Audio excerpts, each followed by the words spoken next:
कोकाटे साहेब, आपण असे मंत्री आहेत, महाराष्ट्राचे पहिले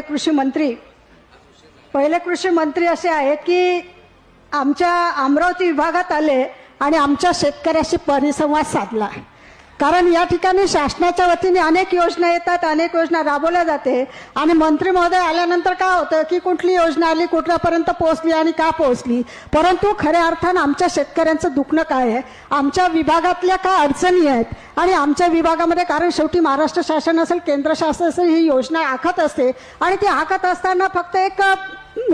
केंद्रबिंदू ठेवलं जातं आणि केंद्रबिंदू ठेवून त्या ठिकाणी त्या योजनेचा लाभ त्या पूर्ण महाराष्ट्रामध्ये दिला जातो. परंतु आज अशी परिस्थिती आली की प्रत्येक विभागाचे प्रश्न वेगळे आहेत. नागपूर विभाग वेगळा, अमरावती विभाग वेगळा आहे, कोकणातले प्रश्न वेगळे आहेत, त्या ठिकाणी असणार मराठवाड्यातले वेगळे आणि पश्चिम महाराष्ट्रातले वेगळे आहे. म्हणून आमच्या इथला जो शेतकरी आहे, खऱ्या अर्थानं तूर असेल, सोयाबीन असेल, कापूस असेल, हे जे काही महत्त्वाचे उत्पादन घेतात, परंतु त्या ठिकाणी असणाऱ्या अडचणी ज्या काय आहेत त्या खऱ्या अर्थानं मला असं वाटतं की आपण पहिले कृषी मंत्री आहे की ते जाणून घेतले आणि आमच्या विभागवास, कारण आपण या ठिकाणी या धोरण आखणार आहे आणि हे धोरण आखताना हे खरं महत्त्वाचं आहे की त्या विभागातले काय प्रश्न आहे. संत्र्याच्या फळबाग योजनेमध्ये संत्रा आहे, लिंबू आहे, केळी आहेत आणि हे सुद्धा या विभागाच्या काय अडचणी आहे त्या खऱ्या अर्थानं आपण आज प्रत्यक्ष शेतकऱ्यांसोबत संवाद साधून या ठिकाणी आपण जाणून घेतल्या.